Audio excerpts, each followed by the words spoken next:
কি যে মজা এই লাউ পাতার ভর্তাটা আপনি যদি না খান তাহলে আপনি অনেক বড় একটা মিস্টেক করে ফেলবেন।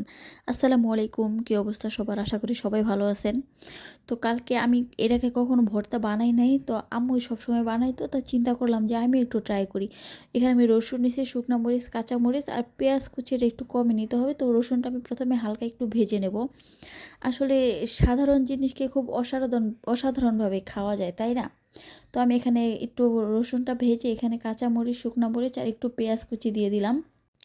আপনি এই ভর্তাটা যদি ট্রাই করেন তাহলে পেঁয়াজটা কম দেবেন। যদি পেঁয়াজটা বেশি দেন তাহলে ভর্তাটার টেস্ট একদম নষ্ট হয়ে যাবে, মানে অতটা ভালো লাগবে না খেতে।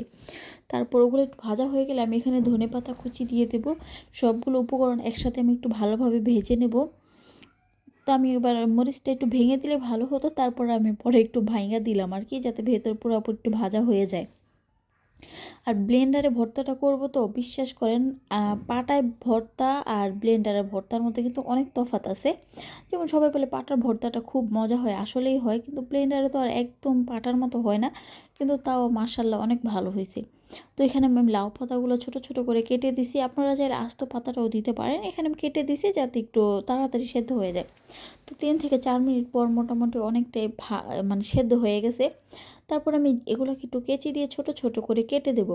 কারণ দেখা গেছে কি, আপনি যখন এটাকে কেটে দেবেন এটার ভেতর থেকে পানি বের হবে। পানিটা যতক্ষণ না শুকাবে ততক্ষণ বুঝতে হবে যে আপনার পাতাটা ভাজা হয় নাই। তো এই তো কেজির সাহায্যে আমি এগুলোকে আরেকটু ছোট ছোট করে কেটে দিচ্ছি। না কাটলেও কোনো সমস্যা নেই, আমি কেটে দিচ্ছি। কেটে দিলে কি, এর ভেতরে যে পানিটা আছে সেটা বের হয়ে যাবে। তো আমি প্রথম অবস্থায় কিন্তু এখানে লবণ অ্যাড করি নাই, কারণ এটা কিন্তু যখন এটা ভাপে দেওয়া হয় তাহলে অনেকটাই কমে যায় তখন।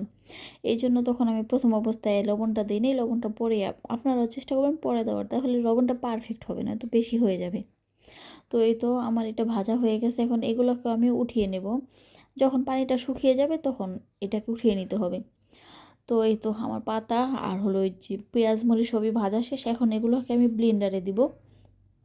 ব্লেন্ডারে ভর্তাটা করতে আপনি যদি একটু সময় নিয়ে করেন তাহলে কিন্তু অনেক মজা হয়। আমি যে কোনো ভর্তায় যদি করি, আমি সচরাচর আমার এই ভর্তা দেখা গেছে, বিশেষ করে শুটকি ভর্তা, এইসব ভর্তা, শুটকি একটু ভর্তাটাতে একটু পাটার ভিতরে করা হয়, কিন্তু আমি দেখা গেছে আমি তো পাটায় করতে পারি না, ব্লেন্ডারে করি। কিন্তু বিশ্বাস করেন আপনি যে কোনো ভর্তা ব্লেন্ডারে করে খাইতে পারবেন, কোনো সমস্যা নেই, সেম টেস্ট। মানুষ বলে পাটারটা মজা, ব্লেন্ডারেটা একটু ভালো হয় না, কিন্তু আমার কাছে সেমই লাগে। তো এই তো দেখেন আমার ভর্তাটা হয়ে গেছে, হয়তো বা পাটার মধ্যে একদম পুরো মিশ হয়ে যায়, ব্লেন্ডারও হয়, কিন্তু পাটার মতো অতটা হয় না, কিন্তু টেস্ট একই। দেখেন আমার ভর্তাটা কিন্তু দেখতে খুব সুন্দর লাগতেছে, বিশ্বাস যদি করেন খাইতে যে কী পরিমাণ মজা হয়েছে আমি মানে বুঝাইতে পারবো না। আমরা দুইজন মানুষ সাথে একটু ভর্তা খাইছি, এখানে কিন্তু অনেকগুলো ভর্তা ছিল, দুইজন খেয়ে ফেলাইছি। তো মার্শাল্লাহ অনেক বেশি মজা হয়েছিল। আপনারা অবশ্যই ট্রাই করবেন। ভালো থাকবেন সবাই, আল্লাহ হাফেজ।